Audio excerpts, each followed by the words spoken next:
Hello मेरे प्यारे बच्चों। स्वागत है आपका आकाश लेक्चर ऑनलाइन ऐप पर। दोस्तों, आज की इस वीडियो में हम पढ़ने वाले हैं एक वोकेशनल सब्जेक्ट जिसका नाम है रोजगार कौशल। इसी में हम आगे बढ़ते हैं और आज हम पढ़ेंगे इकाई 1 संचार कौशल। इसमें आपको 7 सत्र देखने को मिलेंगे। संचार के तरीके, मौखिक संचार, गैर मौखिक संचार, संचार चक्र और प्रतिक्रिया का महत्व, प्रभावी संचार की बाधाएं, writing skills parts of speech और राइटिंग स्किल्स सेंटेंस। तो आज हम पढ़ेंगे सत्र बंद संचार के तरीके। देखिए, सबसे पहले टॉपिक है संचार की अवधारणा। कंसेप्ट ऑफ कम्युनिकेशन क्या है? जैसे कि आप जानते हैं कि मनुष्य एक सामाजिक प्राणी है, यानी कि समाज में हम लोग रहते हैं और संचार करना उसकी जन्मजात प्रवृत्ति है। जैसे कि आप लोगों ने देखा होगा कि हम जिस समाज में रहते हैं, तो हम लोग एक दूसरे से क्या करते हैं? बातें करते हैं। जैसे हम फैमिली में एक दूसरे से बातें करते हैं, भाई बहन से बात करते हैं, माता पिता से बात करते हैं। इसी तरीके से हम समाज में भी क्या करते हैं? बातें करते हैं। बातें क्यों करते हैं? क्योंकि हम अपने विचारों को, अपनी भावनाओं को एक दूसरे व्यक्तियों के साथ हम क्या करते हैं? साझा करते हैं। आगे लिखा है, वह अपने भावों यानी कि हमारी जो फीलिंग्स होती हैं, विचारों यानी कि जो हमारे आइडियाज होते हैं और सूचनाओं का आदान प्रदान करने के लिए संचार करता है। जैसे कि यहाँ पर लिखा हुआ है कि मनुष्य जो है क्या करता है? समाज में जो भी है, कोई भी फैमिली मेंबर हो सकता है, कोई भी फ्रेंड हो सकता है, तो उससे क्या करता है? अपनी फीलिंग्स को शेयर करता है, अपने आइडियाज को शेयर करता है और कोई भी सूचना जो होती है, न्यूज होती है, उसको एक दूसरे से क्या करता है? साझा करता है। आगे लिखा है, यह माना जाता है कि जब से मानव का अस्तित्व शुरू हुआ, तभी से संचार की आवश्यकता भी महसूस होने लगी। इसलिए संचार मनुष्य की मूलभूत आवश्यकता है। कहने का अर्थ ये है कि यदि मनुष्य का जो जीवन है, उसमें संचार क्या है? एक अनिवार्य है, मूलभूत आवश्यकता है। बिना संचार के मनुष्य जी ही नहीं पाएगा। चलिए आगे बढ़ते हैं। अब हम देखते हैं संचार की परिभाषा, डेफिनेशन ऑफ कम्युनिकेशन। संचार शब्द लैटिन शब्द कम्युनिकेयर से लिया गया है, जिसका अर्थ है सूचनाओं का आदान प्रदान करना। सूचनाओं का आदान प्रदान करना किससे करेंगे हम? किसी फैमिली फ्रेंड से करेंगे, किसी फैमिली मेंबर से करेंगे, किसी समाज में किसी दोस्त से कर सकते हैं, किसी अनजान व्यक्ति से भी हम सूचनाओं का आदान प्रदान कर सकते हैं। यहाँ पर एक डेफिनेशन लिखी हुई है कीथ डेविस के अनुसार, संचार एक व्यक्ति से दूसरे व्यक्ति तक सूचना और समझ को पहुंचाने की प्रक्रिया है। संचार क्या है? कि जैसे कि मान के चलिए दो फ्रेंड है ना? दो फ्रेंड हैं, तो एक फ्रेंड अपनी बात को दूसरे फ्रेंड तक पहुंचा रहा है। ये क्या है? ये एक संचार है। यही संचार की प्रक्रिया है। ग्रिफिन के अनुसार देखिए, ग्रिफिन के अनुसार क्या है? संचार एक व्यक्ति से दूसरे व्यक्ति तक सूचना को संप्रेषित करने की प्रक्रिया है। संप्रेषित का अर्थ होता है भेजना, किसी को भेजा गया। तो कोई भी एक सूचना है, इस सूचना को जब हम कोई भी हमारी जो बात रहती है, जैसे गुड न्यूज़ है, बैड न्यूज़ है, जब हम उस बात को अपने किसी फ्रेंड के साथ शेयर करते हैं और वह जो अपना फ्रेंड होता है, वो उस पे क्या है? कोई ना कोई रिएक्शन देता है या कोई सलाह देता है। तो ये जो संचार है, एक व्यक्ति से दूसरे व्यक्ति तक जो हम सूचनाओं का आदान-प्रदान कर रहे हैं, इसी को हमने क्या बोला है? संचार कहा है। आगे बढ़ते हैं, संचार की विशेषताएँ। सबसे पहले लिखा है कि 2 या अधिक व्यक्तियों के बीच होता है। संचार के लिए 2 या 2 से अधिक व्यक्ति होना चाहिए, तभी तो क्या होगा? कम्युनिकेशन होगा। आगे लिखा है इसमें संदेश का आदान-प्रदान होता है। जब हम किसी से बात करते हैं, तो इसमें क्या होता है? मैसेज की डिलीवरी होती है। जैसे कि किसी भी फ्रेंड से हमने बोला कि चलो मार्केट घूमने चलते हैं, तब वह अपना जो आपका फ्रेंड रहेगा, वहाँ से वो आपको रिस्पॉन्ड करेगा कि हाँ, चलो मार्केट चलते हैं। या तो मना करेगा या हाँ कहेगा। तो इसमें क्या होगा? जो भी हमारा संदेश रहेगा उस तक पहुँच जाएगा। आगे बढ़ते यह दैनिक जीवन का महत्वपूर्ण हिस्सा है। जैसे कि आपने आपने देखा होगा कि आप समाज में रह रहे हैं, आप कहीं भी जाएँ, जैसे आप मार्केट जाते हैं, किसी शॉप पर जाते हैं, तब आप क्या करते हैं? वहाँ पर शॉपकीपर से जो दुकानदार होता है, उसके साथ आप क्या करते हैं? संचार करते हैं, कम्युनिकेशन करते हैं। इसमें समझ बहुत ज़रूरी होती है। संचार में क्या होता है, अंडरस्टैंडिंग होना चाहिए। जैसे कि आप मेडिकल शॉप पे गए, आप मेडिकल शॉप पे जाकर आपने किसी टैबलेट को आपको परचेज़ करना है, तो आप दुकानदार से आप किसी टैबलेट की डिमांड करेंगे कि आप मुझे ये टैबलेट दे दीजिए। तो दुकानदार जब तक आपकी बात को नहीं समझेगा कि आपको कौन-सी टैबलेट चाहिए, उस टैबलेट का नाम क्या है, तब तक वह आपको टैबलेट नहीं दे पाएगा। तो इसमें क्या है, अंडरस्टैंडिंग बहुत ज़रूरी है। आगे बढ़ते हैं, संचार प्रक्रिया और तत्व। आगे लिखा है, संचार एक सतत प्रक्रिया है जिसके माध्यम से एक व्यक्ति से दूसरे व्यक्ति तक सूचना, विचार और भावनाओं का आदान प्रदान होता है। जैसे कि मैंने आपको बताया कि संचार क्या है, दो व्यक्तियों के द्वारा या दो से अधिक व्यक्तियों के बीच में क्या होता है, सूचनाओं का आदान प्रदान होता है। जैसे कि हम किसी फ्रेंड से कुछ बात करते हैं, कुछ सलाह ले सकते हैं, तो इस तरीके से ये संचार होता है। इस प्रक्रिया में कई तत्व शामिल होते हैं जो संचार को सफल बनाते हैं। आगे बढ़ते हैं, संचार के महत्वपूर्ण तत्व कौन-कौन से तत्व हैं जो संचार की प्रक्रिया को बहुत ही अच्छा बनाते हैं, जिससे संचार करने में सहूलियत होती है? देखते हैं। सबसे पहले लिखा है प्रेषक। प्रेषक मतलब होता है सेंडर, जो सबसे पहले अपनी किसी भी सूचनाओं को आगे डिलीवर करेगा। तो संचार प्रक्रिया की शुरुआत प्रेषक से होती है। यह वह व्यक्ति होता है जो संदेश को भेजता है। जैसे मान के चलिए, मैं हूँ और आप, हम दोनों के बीच में क्या हो रहा है, संचार हो रहा है। तो मैं जैसे आपसे कोई भी बात कहूंगा, जैसे मैंने आपसे बोला कि क्या आपके पास कम्युनिकेशन के या संचार के, क्या आपके पास नोट्स हैं? ये बात मैंने आपसे पूछी है, तो मैं कौन हूँ? मैं प्रेषक हूँ। मैं क्या कर रहा हूँ? संचार प्रक्रिया की शुरुआत कर रहा हूँ। तो मैं संचार प्रक्रिया की शुरुआत कर रहा हूँ, इसलिए मैं क्या हूँ? प्रेषक हूँ।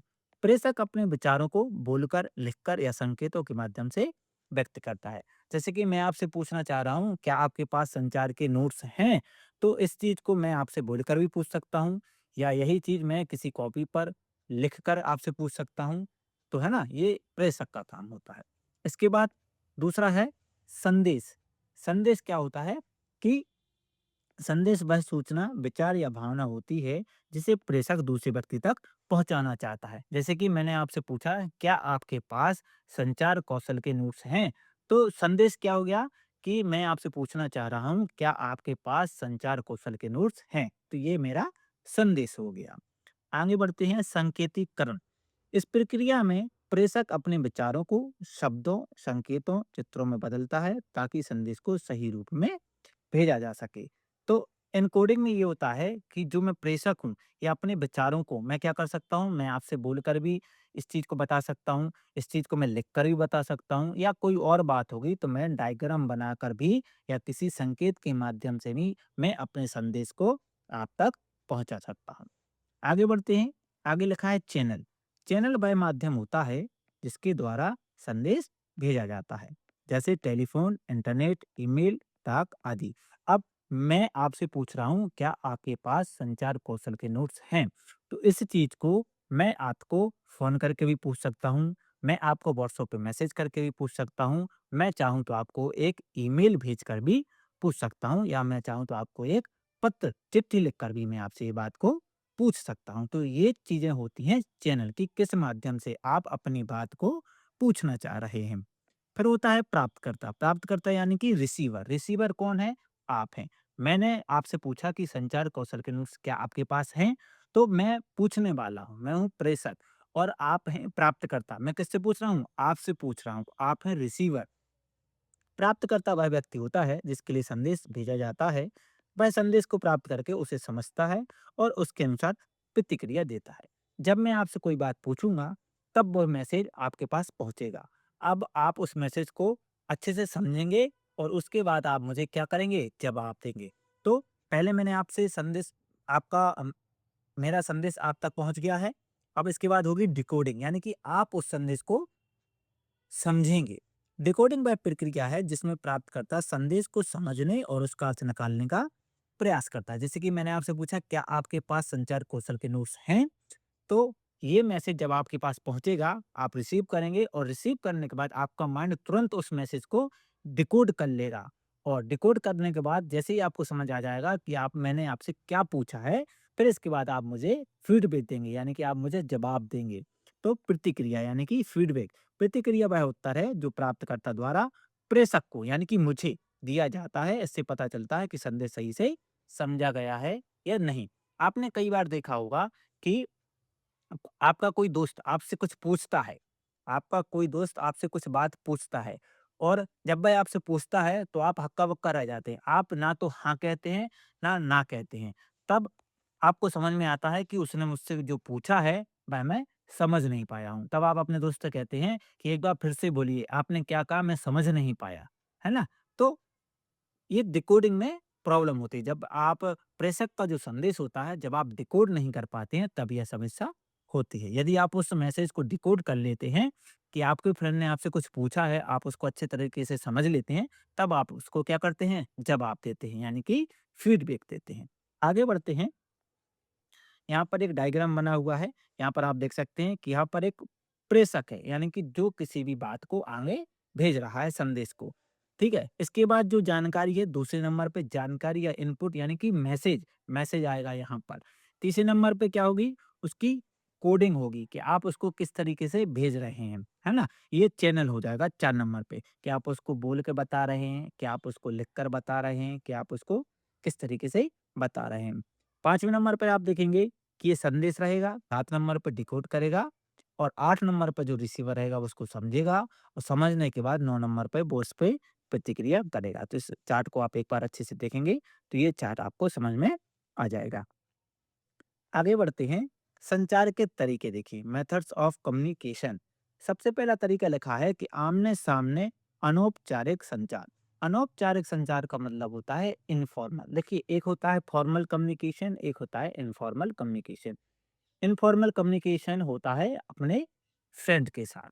जैसे कि आपका कोई दोस्त है, तो उससे आप घुल-मिल जाएँगे, उससे आप नॉर्मली तरीके में बात करेंगे। तो इसे कहते हैं इनफॉर्मल संचार। फॉर्मल संचार होता है जैसे कि आप किसी टीचर से बात करेंगे, आप किसी अधिकारी से बात करेंगे, तब आप वहाँ पर फॉर्मल तरीके से बात करेंगे।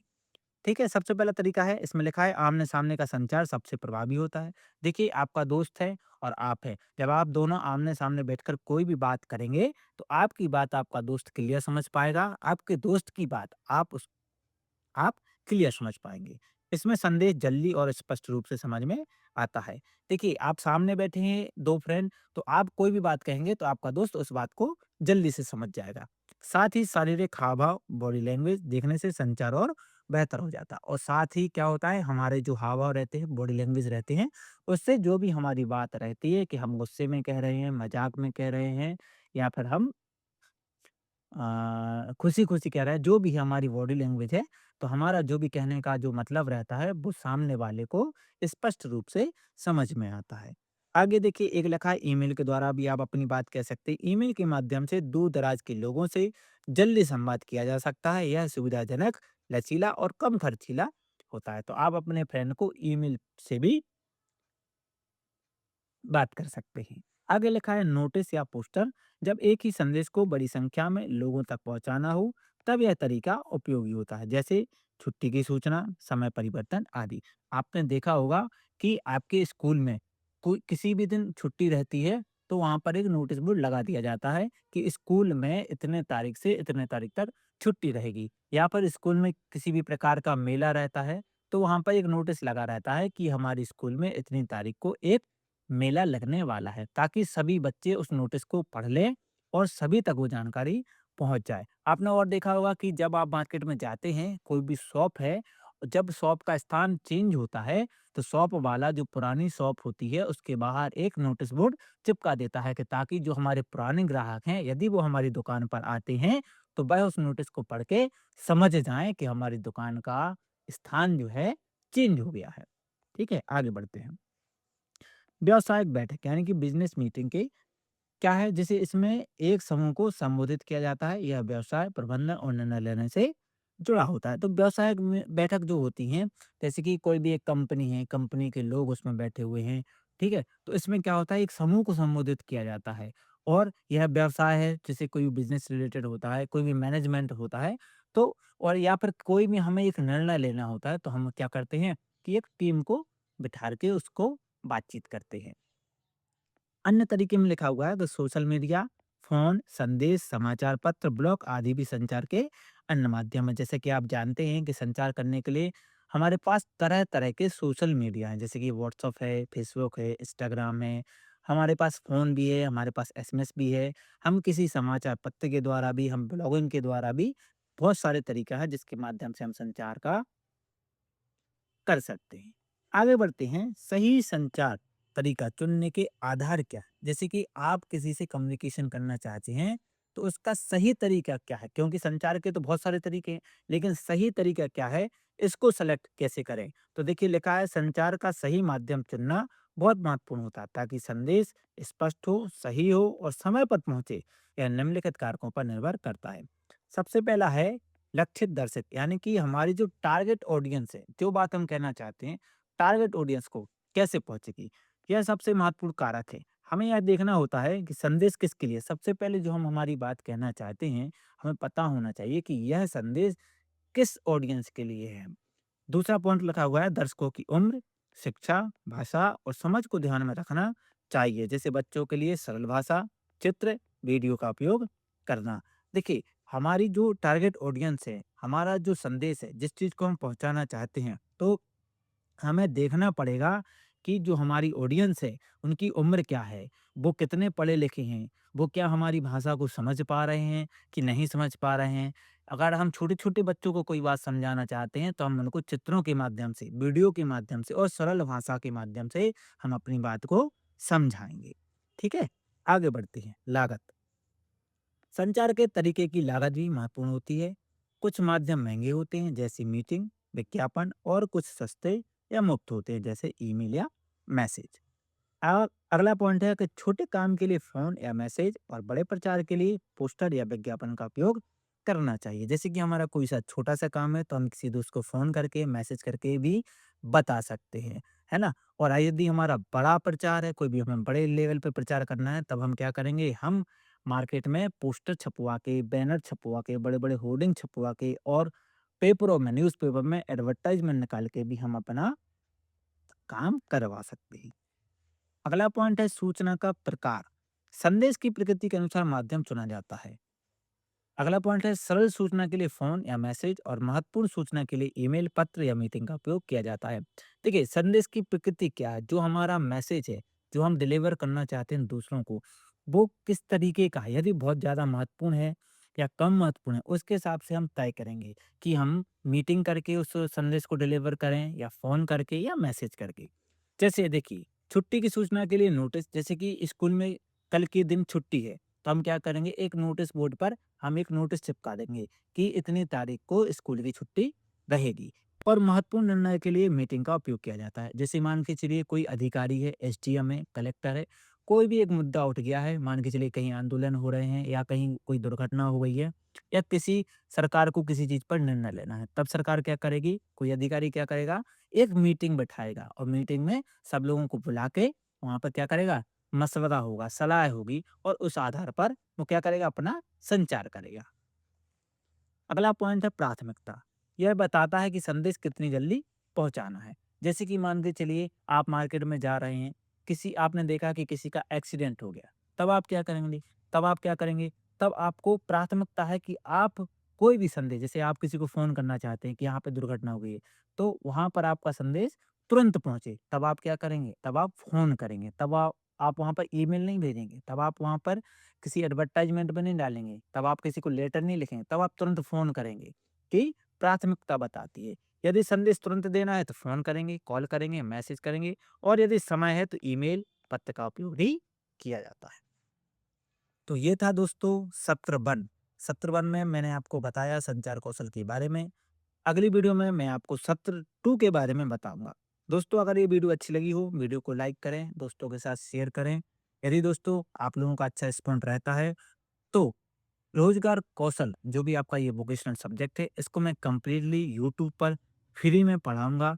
और आप चाहें तो हमारा Aakash lecture online app play store से डाउनलोड कर सकते हैं और उस पर जाकर भी आप बहुत सारा फ्री कंटेंट पढ़ सकते हैं।